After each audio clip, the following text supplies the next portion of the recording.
বন্ধুরা, আমি শুভম দত্ত আর তোমরা দেখছো সামার অফ শুভম SOS। তো SOS এর প্রথম পার্টেই আমরা কথা বলছিলাম ইন্ডিয়ান আর্ট সম্বন্ধে। আমরা কথা বলছিলাম ভারতে চিত্রশিল্পের কীভাবে উৎপত্তি হয়েছে এবং যুগের সাথে সাথে কীরকমভাবে পরিবর্তন হয়েছে। আমরা ডে ওয়ানে কথা বলছিলাম tribal art and folk art সম্বন্ধে। আমরা বেশ কিছু এক্সাম্পল দিয়েছি এবং তারপর আমরা প্রত্যেক দিন দুটো করে ইন্ডিয়ান আর্টকে নিয়ে কথা বলেছি। আমরা কথা বলেছি তার অরিজিন সম্বন্ধে, তার থিম নিয়ে, তার টেকনিক নিয়ে। আর আমরা ডিটেলসে ডিসকাশন না করলেও আমরা খুবই সিম্পলভাবে ডিসকাশন করেছি। আর আমি তোমাদেরকে বলবো যে তোমরা কিন্তু এই নামগুলোকে মনে রাখার চেষ্টা করো, কারণ এটা কিন্তু খুবই দরকার। শুধুমাত্র কুইজেই নয়, বড় হয়ে জবের ইন্টারভিউতেও কিন্তু এগুলো জিজ্ঞেস করে। তো আজকে হচ্ছে আমাদের ডে 9 আর আজকে আমরা আরও দুটো ইন্ডিয়ান আর্টকে নিয়ে কথা বলবো। আজকে প্রথমেই যে ইন্ডিয়ান আর্টটাকে নিয়ে কথা বলবো সেটা হচ্ছে পটুয়া স্ক্রল পেন্টিং। তো অলরেডি আমি উড়িষ্যার পটচিত্রকে নিয়ে কথা বলেছি, তবে পটুয়া স্ক্রল পেন্টিং দেখতে পাওয়া যায় হচ্ছে বাংলার মধ্যে। তবে হ্যাঁ, প্রথমে যদি আমি কথা বলি যে পটচিত্র কথার মানে কি, তো পট কথার মানে হচ্ছে ক্যানভাস, সেটা দেয় ক্লথ, সেটা দেয় পেপার, এবং চিত্র মানে ছবি, আমরা সবাই জানি। তো বেসিক্যালি এই পটচিত্র বলা চলে হ্যাঁ সাঁওতাল কমিউনিটি থেকেই কিন্তু উঠে এসছে এবং ধীরে ধীরে এই পটচিত্র কিন্তু প্রচুর ফেমাস হয়েছে। আমরা দেখতে পাই যে বাংলার বিভিন্ন উৎসবে কিন্তু এই পটচিত্র ব্যবহার করা হয়ে থাকে। তার থেকে শুরু করে এই পটচিত্রকে বিক্রিও করা হয়, বিভিন্ন মেলাতে দেখতে পাওয়া যায় বিক্রি হচ্ছে। তার থেকে শুরু করে আমরা এই পটচিত্রকে বেসিক্যালি দেখতে পাই যে হ্যাঁ ডিফারেন্ট জায়গার গ্রামের মানুষ কিন্তু এই পটচিত্রকে কি বলবো মানে পারফর্ম করে থাকে, বিভিন্ন গান গেয়ে ডিফারেন্ট মাইথোলজিক্যাল স্টোরিকে ডিফাইন করে থাকে এই পটচিত্রের সাহায্যে। আমরা দেখতে পাই 24 পরগনা, বাঁকুড়া, বীরভূম, বর্ধমানে এই পটচিত্র কিন্তু খুবই ফেমাস। এবং যদি আমরা লক্ষ্য করি যে এই পটচিত্রের মধ্যে দেখতে পাওয়া যায়, আমি অলরেডি বললাম পৌরাণিক কাহিনী, সেটা পায় রামায়ণ, মহাভারত, কিছু লোকাল ট্র্যাডিশনাল স্টোরি লাইন, তার থেকে শুরু করে মনসা, তার থেকে শুরু করে শ্রী চৈতন্য। তো বেসিক্যালি এই স্টোরি লাইনের উপর বেস করে কিন্তু এই পটচিত্র করা হয়ে থাকে। তবে হ্যাঁ, শুধুমাত্র যে পটচিত্র যে মাইথোলজিক্যাল স্টোরি লাইন বেসড হয় তাই নয়, তার থেকে শুরু করে কিছু কিছু পলিটিক্যাল, কিছু ন্যাচারাল অ্যাসপেক্টও, কিছু ডিফারেন্ট ইভেন্টের ওপর রেসপেক্টও কিন্তু পটচিত্র করা হয়ে থাকে। মেনলি পটুয়ারা কী করা যায়, ধরো ডেলি লাইফে এমন কিছু ঘটনা ঘটেছে তো তাকে একটুখানি ব্যঙ্গ করেও কিন্তু এই পেন্টিংয়ে তুলে ধরে। আর সেটাও কিন্তু সমাজের মধ্যে একটুখানি এন্টারটেনমেন্ট পারপাস, তার থেকে শুরু করে স্বাধীনতার সময় কিন্তু প্রতিবাদ, বিপ্লবের সময়ও কিন্তু এই পটচিত্রে কিন্তু ইউজ করতে প্রচুর মানুষজন কিন্তু এই পটচিত্রের মাধ্যমে মানুষকে বোঝানোর চেষ্টা করেছে। তো অনেক কিছু কিন্তু সেই সময় কিন্তু এই পেন্টিংয়ের মাধ্যমে তুলে ধরা হতো। এবার যদি আমরা একটুখানি থিমকে নিয়ে কথা বলি, তো আমরা অলরেডি বললাম যে পটুয়ারা বেসিক্যালি এই স্ক্রলের মধ্যে দিয়ে পৌরাণিক কাহিনীকে ডিফাইন করতো, পৌরাণিক কাহিনীকে বলতো, পারফর্ম করতো। তো বেসিক্যালি এখানে রামায়ণ, মহাভারত থেকে শুরু করে ডিফারেন্ট পৌরাণিক কাহিনী, তার ক্যারেক্টার এখানে দেখতে পাওয়া যায়। জাস্ট লাইক ধরো রাম রাবণের লড়াই হচ্ছে, তার থেকে শুরু করে ডিফারেন্ট ক্যারেক্টার কিন্তু এখানে দেখতে পাওয়া যায়। ইভেন এখানে আমি অলরেডি বললাম যে শুধুমাত্র পৌরাণিক কাহিনী নয়, কিছু বলা চলে যে হ্যাঁ সামাজিক কিছু ইভেন্ট, কিছু পলিটিক্যাল অ্যাসপেক্টকেও তুলে ধরা হয়। ইভেন এখানে কিন্তু তুলে ধরা হয় যে যখন ব্রিটিশরা এখানে এসেছিল তো তাদেরকে এরকমভাবে শাসন করা, কীভাবে দরিদ্র মানুষদের উপর শোষণ করতো, তো সেইটাও কিন্তু ব্যঙ্গ করে কিন্তু এই পটচিত্রের মধ্যে কিন্তু তুলে ধরা হয়। অ্যান্ড বেসিক্যালি কিন্তু আমরা দেখতে পাই যে হ্যাঁ পটুয়ারা কিন্তু ডিফারেন্ট কনসেপ্টকে এর মধ্যে দিয়ে ডিফাইন করছে। তার থেকে শুরু করে কীরকমভাবে ধরো লাঞ্ছনা, তার থেকে শুরু করে ডিফারেন্ট কনসেপ্ট, ডিফারেন্ট সিনকে কিন্তু এর মাধ্যমে বলা চলে যে একটা মেসেজ হিসাবে কিন্তু ডেলিভার করা হয়ে থাকে। এবার যদি আমরা একটুখানি এর টেকনিককে নিয়ে কথা বলি, তো বেসিক্যালি এর 3টে ফরম্যাট হয়ে থাকে। সেটা হচ্ছে ভার্টিক্যাল স্ক্রল, হরাইজেন্টাল স্ক্রল এবং সিঙ্গেল শিটেও কিন্তু এই পেন্টিং দেখতে পাওয়া যায়।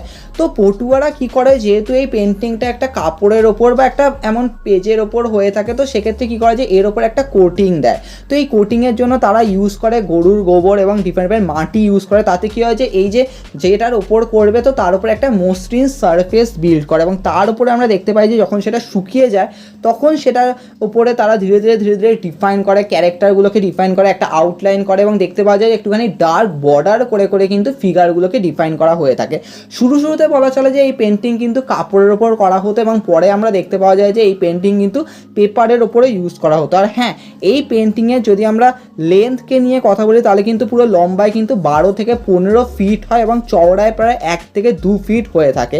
তবে হ্যাঁ, এই পেন্টিংয়ে বেসিক্যালি দেখতে পাওয়া যায় যে হ্যাঁ প্রচুর ন্যাচারাল কালার ইউজ করা হয়, যেমন ধরো ভেজিটেবল থেকে পাওয়া কালার, ফুল বা ফলের নির্যাস থেকে পাওয়া কালার, তার থেকে শুরু করে ডিফারেন্ট হতে পারে হলুদ ব্যবহার করা, সিঁদুর ব্যবহার করা, ডিফারেন্ট মাটি বা পাথরকে গুঁড়িয়ে সেরকম কালার কিন্তু এই পেন্টিংয়ে ইউজ করা হতো। আর হ্যাঁ, ইন্টারেস্টিংলি এই পেন্টিংয়ে যখন কোনো ক্যারেক্টারকে ডিফাইন করা হতো তো তার রেসপেক্টে ডিফারেন্ট কালার হতো। যেমন ধরো কৃষ্ণর ক্ষেত্রে নীল রং, তার থেকে শুরু করে আমরা দেখতে পেতাম যে হ্যাঁ তার অন্যান্য ধরো ক্যারেক্টার, তো সেখানে কিন্তু ডিফারেন্ট কালারকে কিন্তু ইউজ করা হতো। তো এইভাবে বলা চলে যে হ্যাঁ পটুয়ারা এই স্ক্রল পেন্টিং বানাতো এবং এটা কিন্তু আজও প্রচুর ফেমাস। আমি বলবো ডেফিনেটলি প্রচুর জায়গায় বিক্রি করা, এবং পশ্চিমবঙ্গেও তোমরা দেখতে পাচ্ছ ডিফারেন্ট মেলাতে মেলা দেখবে এরকম মানুষজন বিক্রি করে, মানুষজন তৈরি করে, এবং আজও কিন্তু পটচিত্র বলা চলে ঘর বাড়ি সাজানোর ক্ষেত্রে তার থেকে শুরু করে অ্যাজ এ ফ্যাশন হিসেবেও কিন্তু পটচিত্র এই রকম যে পেন্টিং যে ধীরে ধীরে যে বিল্ড হয়েছে আমাদের সমাজের মধ্যে, তো তা কিন্তু আজও নিদর্শন লক্ষ্য করা যায়। এবার আমরা যে পেন্টিংটাকে নিয়ে কথা বলবো সেটা হচ্ছে কালীঘাট পেন্টিং।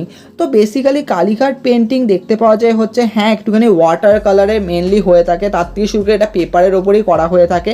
আর হ্যাঁ এটা দেখতে পাওয়া যায় ওয়েস্ট বেঙ্গলে, সেটা প্রায় মেদিনীপুর, 24 পরগনা, নদিয়া, বীরভূম, বাঁকুড়া, পুরুলিয়া, মুর্শিদাবাদ, এবং দেখতে পাওয়া যায় কলকাতাতে বেসিক্যালি কালীঘাট মন্দিরের আশেপাশে পটুয়ারা এই পেন্টিং করে থাকতো। আর হ্যাঁ বেসিক্যালি যেহেতু কালীঘাট যেহেতু একটা তীর্থ দর্শন, তো সেখানে প্রচুর মানুষজন আসতো, তো সেখানে দেখতে পাওয়া যেত যে হ্যাঁ পটুয়ারা হয়তো কোনো কালী ঠাকুরের ওপর এরকম পটচিত্র করেছে এবং তারা বিক্রি করেছে। তো বেসিক্যালি সেখান থেকেই কালীঘাট পটচিত্রের নাম হয়েছে।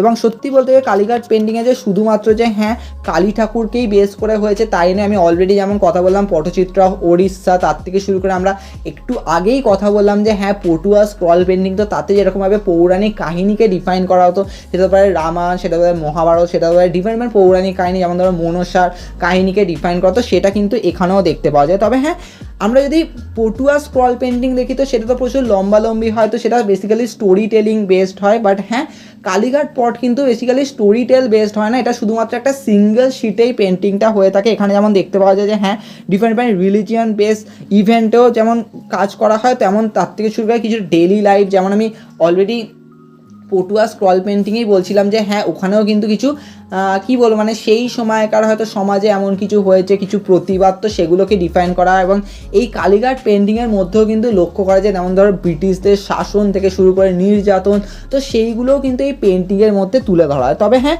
এই পেন্টিংয়ে লক্ষ্য করা যায় যে আর্টিস্টরা বেসিক্যালি কালী ঠাকুর, রাধা কৃষ্ণ, তার থেকে শুরু করে কৃষ্ণ বলরাম, তার থেকে শুরু করে গণেশ, তার থেকে শুরু করে দুর্গা, লক্ষ্মী, সরস্বতী, তো ডিফারেন্ট ক্যারেক্টারকে তুলে ধরা হয়। তার থেকে শুরু করে কিন্তু এই পেন্টিংয়ে দেখতে পাওয়া যায় যে ডিফারেন্ট অ্যানিম্যালকেও কিন্তু আঁকা হয়ে থাকে। তবে হ্যাঁ তার থেকে শুরু করে মেনলি যেহেতু আমি বললাম যে হ্যাঁ পৌরাণিক কাহিনী, তাদের যে ক্যারেক্টারগুলোকে বেসিক্যালি কিন্তু এখানে ডিফাইন করা হয়। এবার যদি আমরা একটুখানি কালীঘাট পেন্টিংয়ের টেকনিককে নিয়ে কথা বলি, তো বেসিক্যালি এই পেন্টিংয়ে কিন্তু আমরা দেখতে পাই যে হ্যাঁ ওয়াটার কালারের মতনই কিন্তু করা হয়ে থাকে। তো মেনলি দেখতে পাওয়া যায় হ্যাঁ ব্যাকগ্রাউন্ডে হয়তো একটা সেম কোটিংয়ে কালার হয়ে থাকে, এবং তার সামনে আমরা দেখতে পাই যে হ্যাঁ ক্যারেক্টারগুলোকে ডিফাইন করা হচ্ছে। তার থেকে শুরু করে আমরা একটা বোল্ড বর্ডার দেখতে পাই, তার থেকে শুরু করে আমরা দেখতে পাই যে হ্যাঁ এর যে ক্যারেক্টারগুলো তার চোখগুলো একটুখানি টানা হয়, একটুখানি ডিফারেন্ট ফরম্যাট একটা প্যাটার্নকে ইউজ করা হয়ে থাকে এই পেন্টিংয়ের মধ্যে। তার থেকে শুরু করে আমরা দেখতে পাই যে হ্যাঁ পেন্সিল দিয়ে ফার্স্টে তো আউটলাইন করা, তারপরে ধীরে ধীরে কালারটাকে ডিফাইন করা, একটুখানি হালকা শেডও কিন্তু এই পেন্টিংয়ের মধ্যে লক্ষ্য করা যায়। কিন্তু বেসিক্যালি এখানে যদি আমি দেখি যে হ্যাঁ কমন যে কালারগুলো ইউজ করা হয় সেগুলো হচ্ছে green colour, red colour, yellow colour, blue colour, তো এইগুলোকে ইউজ করা হয়। তবে হ্যাঁ মেজর কনসেপ্টটা এটাই থাকে যে হ্যাঁ কালীঘাট পেন্টিংয়ের মধ্যে একটুখানি ওয়েস্টার্ন ইনফ্লুয়েন্সও কিন্তু থাকে, যে দেখতে পাওয়া যায় হ্যাঁ দেবদেবীরা একটুখানি হয়তো জুতো পরেছে, তো এটাও কিন্তু দেখতে পাওয়া যায় হিন্দু দেবদেবীরা হয়তো জুতো পরে রয়েছে, তার জুতো কিন্তু একটুখানি ওয়েস্টার্ন স্টাইলেও দেখতে পাওয়া যায়। তবে হ্যাঁ মেজর কিন্তু এই পেন্টিং আমি বলবো না যে, আমি অলরেডি বললাম যে এটা শুধুমাত্র যে মাইথোলজিক্যাল স্টোরি লাইন বেস তাই নয়, তার থেকে শুরু করে এখানে কিন্তু সোশ্যাল স্ক্যান্ডেলকেও দেখানো হয়, যে সমাজের প্রতিবাদ, তো সেইগুলোকে তুলে ধরা হয়। তবে হ্যাঁ কালীঘাট পেন্টিং কিন্তু আমাদের এই কলকাতার মধ্যে প্রচুর ফেমাস হয়েছে। তবে হ্যাঁ এটা ঠিক যে এই পেন্টিংয়ের কিন্তু মেজর কনসেপ্টটা কিন্তু ধীরে ধীরে ওই পটুয়াদের স্ক্রল পেন্টিং থেকে এসছে, তার থেকে শুরু করে উড়িষ্যার পটচিত্র, তো ডিফারেন্ট অ্যাঙ্গেলে কিন্তু বলা চলে যে আমাদের এই বাংলার বুকে কিন্তু পেন্টিংয়ের যে উৎপত্তি বা এই যে পেন্টিংকে কীভাবে ইউজ করা হচ্ছে, কীভাবে চিত্রকে ব্যবহার করা হচ্ছে সমাজের চিত্রকে ফুটিয়ে তোলার জন্য, তো সেটা কিন্তু ধীরে ধীরে কিন্তু কালীঘাট পটের মাধ্যমে কিন্তু দেখতে পাওয়া যায়। তো আজকে আমরা বেসিক্যালি দুটো ইন্ডিয়ান আর্টকে নিয়ে কথা বললাম, আর তোমরা কিন্তু বুঝতে পারবে যে হ্যাঁ দুটোর মধ্যে কিন্তু ডিফারেন্স কিছুই নেই, প্রচুর সিমিলারিটি রয়েছে, কিন্তু হ্যাঁ মানুষজন ডিফারেন্ট অ্যাঙ্গেলে ইউজ করছে, তো এটাই কিন্তু মেজর ফ্যাক্টর, এগুলোই কিন্তু আমাদেরকে মনে রাখতে হবে। তো আজকে আমরা দুটো ইন্ডিয়ান আর্টকে নিয়ে কথা বললাম, তবে আমি খুবই হাইলাইট ডিসকাশন করলাম। যদি তোমরা আরও ডিটেলসে জানতে চাও তাহলে আমি তোমাদেরকে বলবো যে আমি ডেসক্রিপশানে লিঙ্ক দিয়েছি, সেখানে তোমরা বেশ কিছু বই পাবে, তো তোমরা সেখান থেকেও আইডিয়া গেইন করতে পারো। কারণ আমার ভিডিও বেসিক্যালি প্রচুর ছোটরা দেখে এবং ছোটদের ক্ষেত্রে এত কনসেপ্ট তাদের মাথায় ঢুকবে না, তো সেক্ষেত্রে তাদের জন্য কিছু মেজর কনসেপ্টই আমি ডিসকাশন করলাম, যাতে তারা এই আর্ট ফর্মগুলো সম্বন্ধে জানতে পারে, যাতে তারা এই নামগুলো জানতে পারে। তো এইভাবে করলাম। তার থেকে শুরু করে আমার নিজেরও একটা প্রজেক্ট বুক আছে, তোমরা সেটাও কিন্তু স্টাডি করতে পারো, সেখানে প্রচুর ফ্রেন্ডলি ডিসকাশন করা আছে। তো আজকে আমরা বিদায় জানাচ্ছি, তবে হ্যাঁ আরও ডিসকাশন হবে। কালকে লাস্ট ডিসকাশন হবে এই ফার্স্ট পার্টে, কালকে আরও দুটো ইন্ডিয়ান আর্টকে নিয়ে কথা বলবো। তো সকলকে বিদায় জানাচ্ছি, কালকে আবার দেখা হবে।